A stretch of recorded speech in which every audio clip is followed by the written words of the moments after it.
In this video, we'll demonstrate how to block someone on X.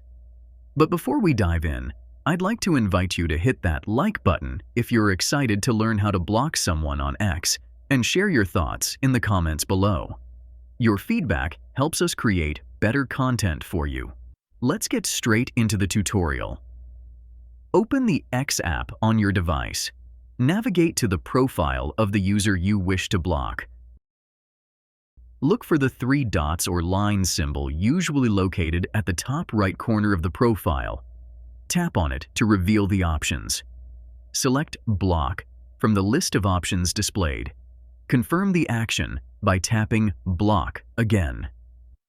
Once blocked, the user won't be able to interact with your profile, including sending messages, responding to your content, or seeing your posts. To view the list of accounts you've blocked, tap on your profile icon at the top left.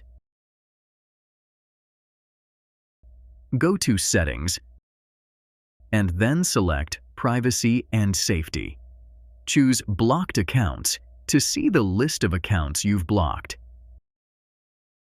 If you found this video helpful, please take a moment to like, comment, and subscribe to Media Magnet Guide for more informative content.